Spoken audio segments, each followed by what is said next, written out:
Hello, I want to thank, first of all, our Lord and Savior, Jesus Christ, and Promise Christian University and Dr. McKinney for this wonderful time and opportunity to interview my father, Bruce Dennis, who's a war hero.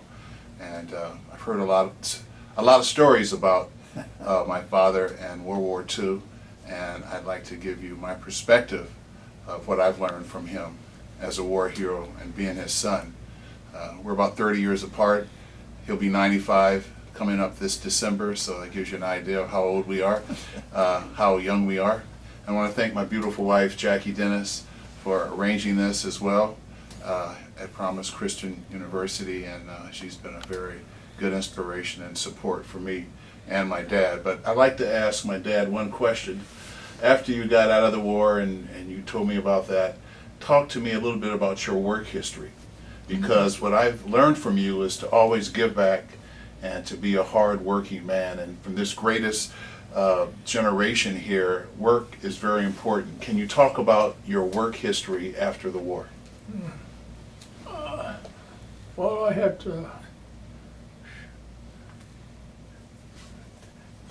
three boys and one girl, and after that, but what I wanted to ask you, you went to UC Santa Barbara. Yes. Then you enrolled in SC. Yes. And when you graduated from SC, what kind of degree did you get? Okay, I guess he's going to throw it back to me. But my father was always about education, and that's one thing I've learned.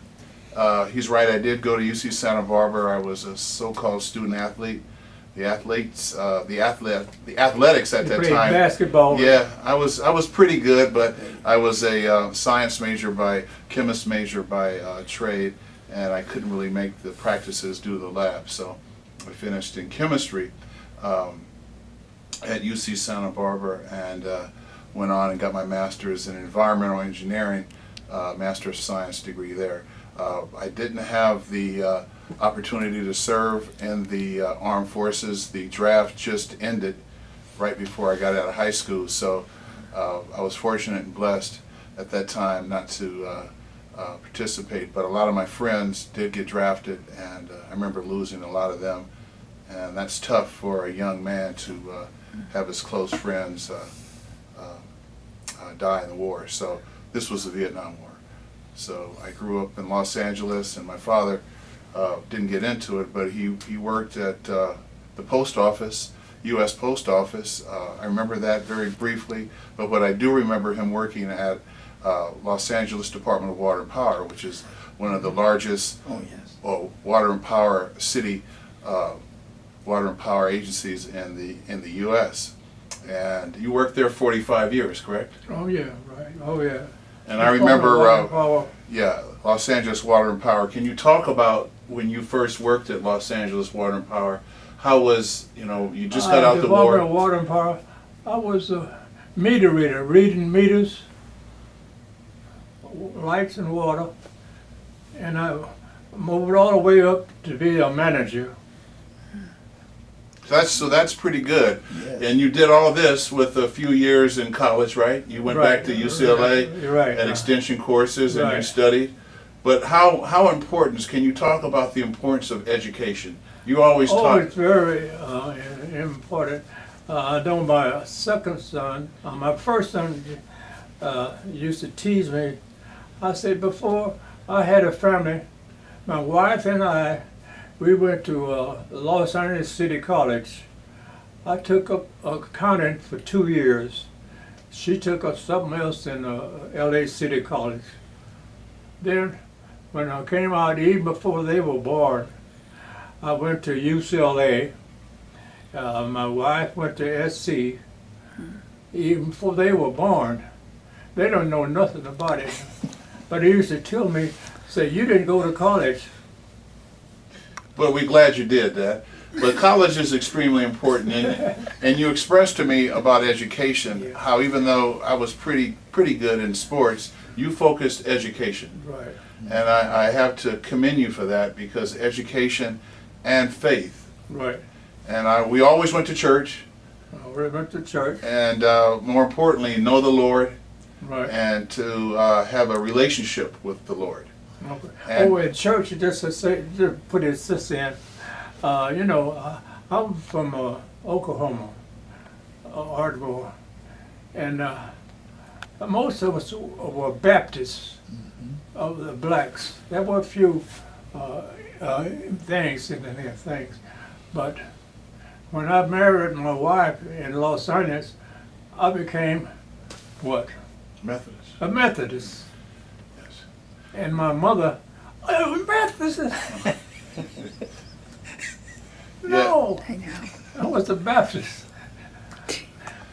But So, yeah. I just wanted to say about when Jeffrey graduated from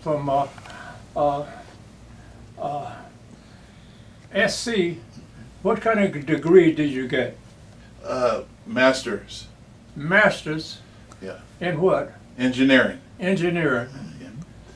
Right. Environmental engineering, yeah. Engineer. So that kind of ties, my father, I always wanted to find out, you know, all about water, and it's amazing how our careers kind of dovetailed. I've been in water for 40 plus years on the science side, and I remember going to an interview at the Department of Water and Power as a student intern, and you had to take a test, and it was very difficult for me. So my dad said, you got to take the test first, you have to get on the list, and if you score high enough, you'll get interviewed. Right. And the first time I didn't do too well. So he said, that's okay, study again, take the test, get on the list. Fortunately, I was able to study, get on the list, and get interviewed, and I got hired in the laboratory. And this was in the mid-70s, and I just recently retired. And what did you get? What did I get? Yeah, your degree you got. Oh yeah, we talked about my degrees in chemistry, and I got another degree in engineering. But the competitive nature of getting on with a city or municipality is extremely. But my faith in the Lord and my father staying on my case about studying, don't give up, and with God anything is possible in your life. That was really where I still believe each and every day, and praise God and thank my Lord and he Savior wouldn't Jesus say, Christ. but he became in Metropolitan Water District. That's a water district from south of Los Angeles all the way down to San Diego. Yes. Oh, it's a Metropolitan Water District. Yeah. They control all the water coming from the river in here and there. And he was I say a big shot in Metropolitan Water District. Yeah. Well, thank He you. makes money. Oh, well, thank you. Well, And he used to have an office in Sacramento, and he used to go and, buy water in California. yeah, So he had, but he made, yeah. Thank you. But I thank my father because he always kind of kept me grounded. Man makes money, money doesn't make a man, and always to give back and help others. Yes. And currently, I'm teaching now, thanks to my dad, because he always said, stay active, stay working, always try to give back. So thank you for keeping me on the right track for education. right. Can you talk about when you were at Department of Water and Power, who you hired, what was the scenario like when you first got there? And Metropolitan Water District, DWP, Department of Water and Power. yes. When I joined, I was in meter reader, reading meters for lights and water. I moved up to be executive, a manager, and I think I hired over 400 black. There was only one black person when I joined Metropolitan Water. It was my cousin. He worked in the warehouse, but he was real. They thought he was white, like me. And I said, "Have you ever seen a black guy with green eyes? Have you? Look at my eyes. Look in my eyes. They're green." What became of that? My grandfather was just like me. he married, oh, bless her heart, a white. She was white, and my mother and my sister was my complexion, so they ended up my family, and of course, let me see, like your daughter was my color, and my daughter was my color. All Irish things. Yeah, you always talk to me about race, but a lot of good stories. You told me never go down south, stay here on the west, because at the time I didn't know anything about, I experienced racism, but my dad was very kind of protective of us, so he didn't want us to go down south. I found out later why, as I grew older and start maturing. It was just to save us. So when you were at DWP, there were very few African Americans there, and very few. And you hired. There were very few. There was one. There was one, and you were the second or third, right? Yeah. Okay. Can you talk to me about when you worked there? Did you experience any problems? Oh yeah. Like I say, I became a meter reader, reading meters, water meters and electric meters. Then I took exam and exam and exam. And the first exam I took, I passed the exam. I was a meter reader. And it was water and power inspector. So I had to go to the chief clerk in Los Angeles, water and power. He said, "Bruce, you've been working here almost water and power, almost, a year and a half." And I said, "Yeah." He said, we don't hire inspectors like they've been in water and power over 15 or 20 years. And I knew that was stupid, black. So I didn't pass.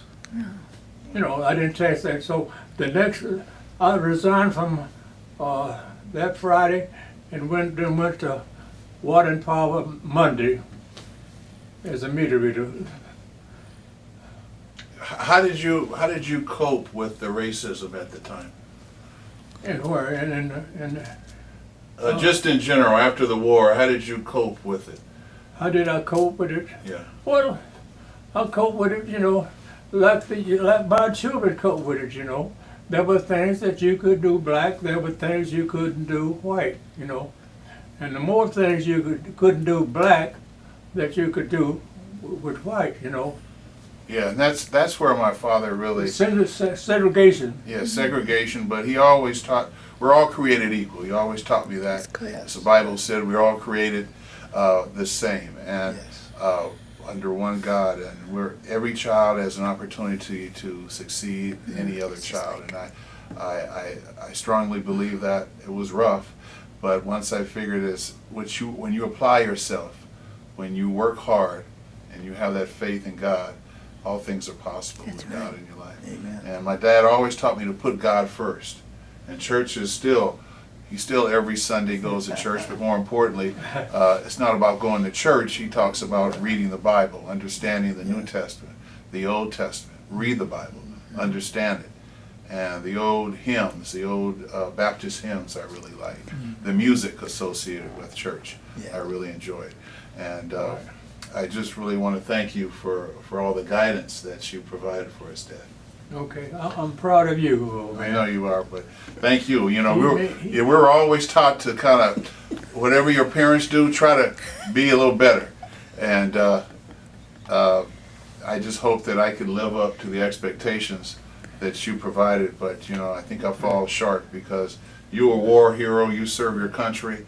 I look back at the times and I'm like, really blessed to have a father that's been in the war, serving our country. But to serve is another thing he taught us to do. Always give back and serve wherever you can be helpful. One other quick question: you have talked about our oldest, your oldest daughter, Luana. She's now passed.